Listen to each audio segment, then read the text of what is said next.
Not all things Christmas are merry and bright. Winter's long nights, chilled bones huddled by the warmest fires. Generations of shadowy tales merged with Yuletide celebrations, and for Victorian England, none was more synonymous with haunted Christmases than Novelist, Mesmerist, Supernaturalist, and benevolent ghost, Charles Dickens.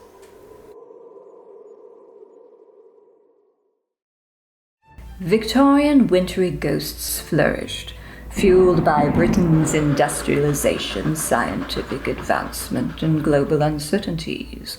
To feed such appetites, Dickens penned ghost stories despite being a fascinated skeptic.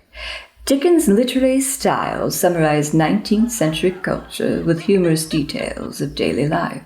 He also championed Britain's struggling working class. His father, a victim of debt and ruthless creditors, forced an adolescent Charles to toil long hours, a servitude to which he rarely spoke, but revealed such inequities in his writings.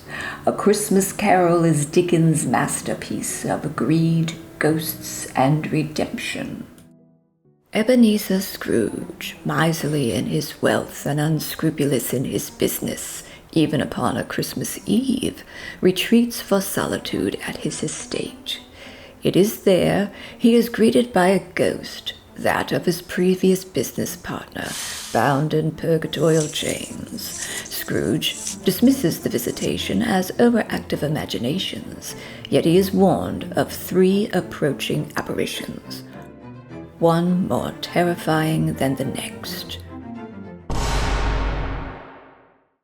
One of squandered youth.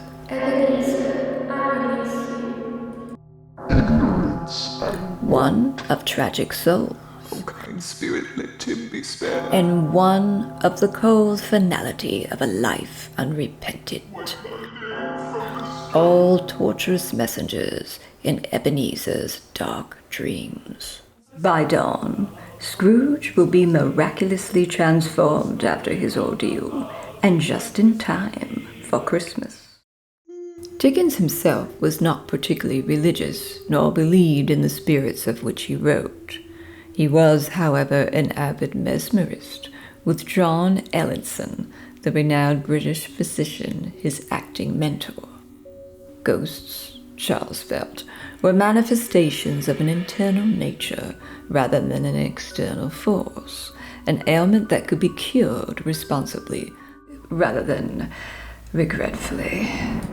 In 1862, Dickens was a skeptic participant in London's paranormal research organization, the Ghost Club.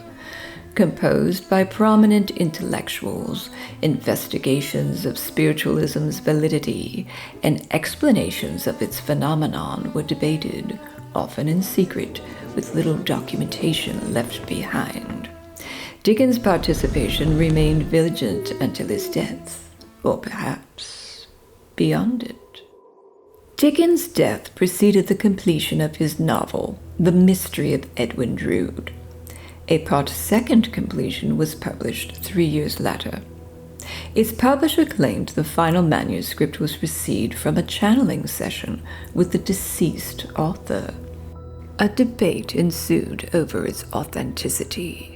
Spiritualist Sir Arthur Conan Doyle, over a decade later, agreed to its credibility, then recanted his approval after Dickens' spirit in a séance told him otherwise.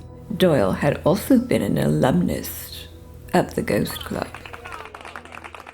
Such ironies of being a reputable spirit Dickens must enjoy from his place far beyond, surrounded by his marvelously invented, benevolent ghosts.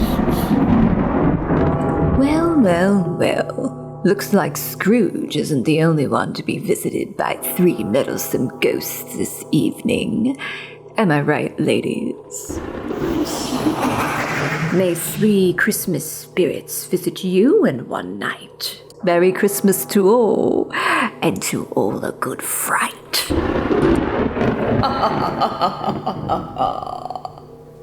Until next time, my lovelies.